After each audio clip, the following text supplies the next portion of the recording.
Just to say, my internet's a bit rubbish, so if it cuts out, Will, please take over. Hello, everybody. Just to say, this is insanely exciting. We're a very, very young charity. And if you'd asked us a year ago about the sort of impact and intervention we had made across the UK in 12 months, we never would have, and culminating in this amazing event with such great company, we never would have believed you.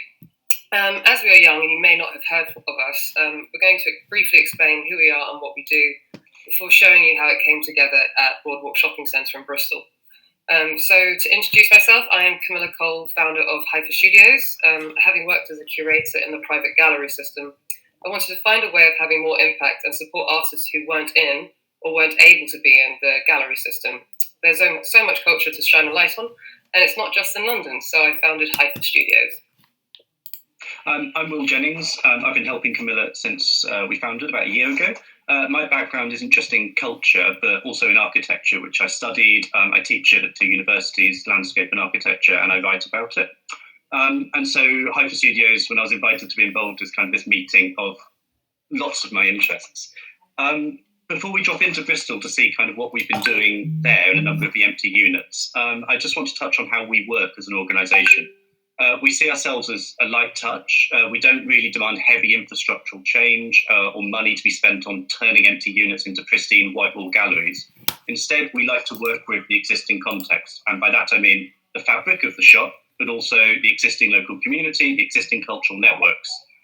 This means that we can act fast. The community don't feel like outsiders, we found, that someone outside is coming in to drop culture in. And they still recognise the things that they know and like about the area. And it means that our charitable monies are spent on supporting the artists and the public events which they put on. Also, importantly, creatives don't like often engaging with white empty spaces. It can be a bit daunting, a blank page. So they often like working with an old shop unit or the kind of the context which that brings. So we act as a mediator between different actors, landlord or developer, large and small, and councils. And with the existing local artistic community. And our model is, we think, innovative, where we connect property, councils and culture together, speaking different languages, to provide this alternative route to visibility for creatives who need to boost their careers or challenge themselves to create ambitious work or engage the public. So not all artists can afford studios. There are countless barriers to creatives developing their work towards a sustainable practice.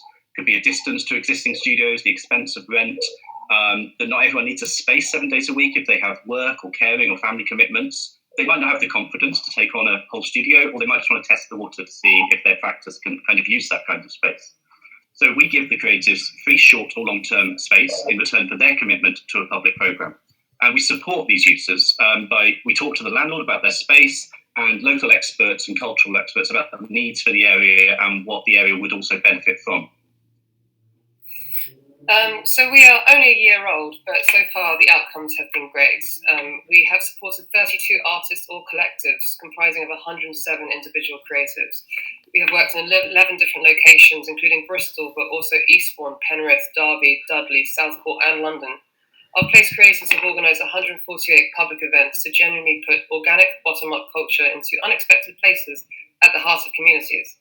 We do not charge the artists for space, so it really frees them up to experiment both with their work and also how they communicate it to the public, and especially a public who may not traditionally be in our audience. So these are just some of the artists we have placed. Molly Stredwick in Eastbourne, with nowhere to paint over COVID, has since gone on to be part of many exhibitions and have her own studio and solid collector database. Will, I think you need to forward the slides. Rosa Johan used to use her Camden Patches site to prepare her first solo show exhibition at Southend's Focal Point Gallery. And Dion Kitson and Dudley organised a hugely professional and talked about exhibition on consumer culture. I'm sorry if the slides aren't going at the right speed. Adam Moore, a performance artist, used his time in Chingford Mount to develop new dance works. Futures After were a collective of 47 Goldsmiths graduates, and they put on this huge, incredible group exhibition in an old Peacock store. And in Derby, the 10 a.m. Print Club collectively engaged the public with design, graphics and printing workshops. And Tori Tower's Black in South London exhibition, community project, helped her clarify her ideas, engage the public and prepare for the project's next stage, which also might be another longer term unit in Catford. Lost in Time, curated by Josh Wright on the right here, was a great exhibition of local artists, all dealing with architecture and the built environment. So that's the background, but how does this all fit into Bristol Boardwalk? The Boardwalk Shopping Centre is one that lots of you will be familiar with, similar projects. Suburban indoor shopping centre that struggled with occupation levels affected by the changing economy. It's still central to the local economy, though, local community. There's very likely bingo crowd here, and there's also the local library. BBS Capital are planning a redevelopment into what will become the Red Catch Quarter, and they're dedicated to not just possessing existing communities, but kind of working with the existing place and people. So they saw with us, with Hypha Studios, as being long-term meanwhile occupants, that the empty spaces could be activated, but with a genuine local community practitioners and for the local community. So we've activated a number of the empty units, which has helped footfall, but also importantly adds just a different energy to the centre, as well as various levels of engagement through the creative public events. So Bristol is already well served for culture. And although many of the residents of Knoll might not be inclined to travel into the centre to the Old Vic or the Arnold Feeney, and we find that by offering culture in a familiar and commercial space, thresholds and softer barriers are kind of dissolved for people. The community is often more open to crossing those thresholds of a familiar architecture, like a former shop here, rather than an art gallery. And here in Bristol, we've been able to have a number of creatives in a hub. So they've not only developed a creative network between each other, but also an atmosphere of culture within the place itself. And we do this by launching an open call. We kind of see ourselves only as the mediators, the facilitators, and not kind of the top-down cultural curators or programmers. We are both makers ourselves, and we know what it's like to apply to open calls or Arts Council and funding streams, and how complicated and full of jargon they can be, and how this can seriously impact who applies. And in effect, it acts as a kind of gatekeeper and mechanism against certain practitioners, demographics, communities, and even artworks being made. So our application form is super, super simple. One requirement, the key one, is that the applicant is local, and the more local, the better. So by choosing artists from the community who can walk to the place or easily get to the place, there's not a sense of this culture being dropped in from the outside. And in our application form, we also ask for creators who are committed to public engagement in a variety of ways. So many of the events and projects are rooted in listening to and working with the local community and their daily experiences. In Bristol, we received over 100 applications. Camilla and I looked through every single one. We consider their location, the quality of the work, the suitability for the space and the landlord's requirements, and then we draw up a shortlist. But then we pass that over to our trustees and a guest judge, which in this case was Gary Topp, who is the executive director of the Arnold Feeney, because we want that local insight to kind of lead the decision making.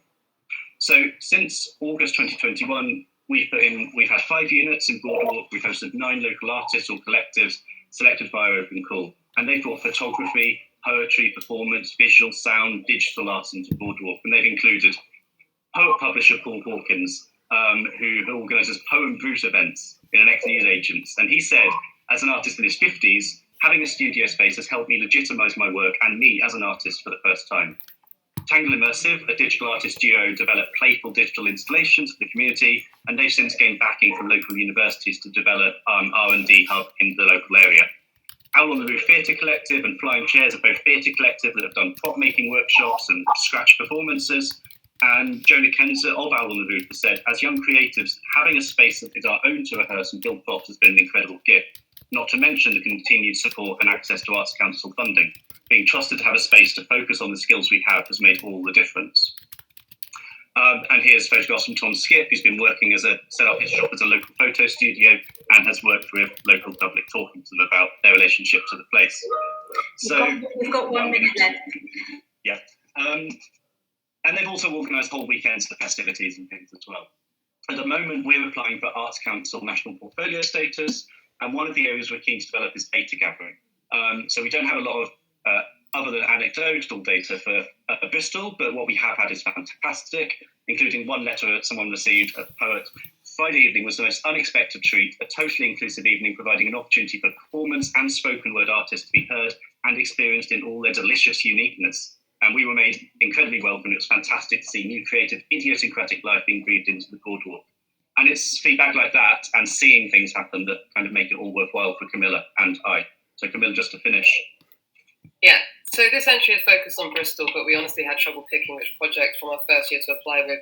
Each is unique and no one-size-fits-all response to an empty space. And the model is entirely scalable, from individual high street shops to office blocks and even, we hope one day, to former department stores.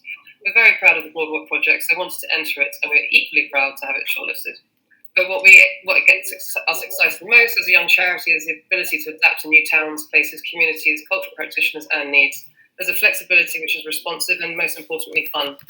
This is how it emerged in Bristol, but it feels different in a shopping centre somewhere else. Okay, thank you. Thanks, Will and Camilla.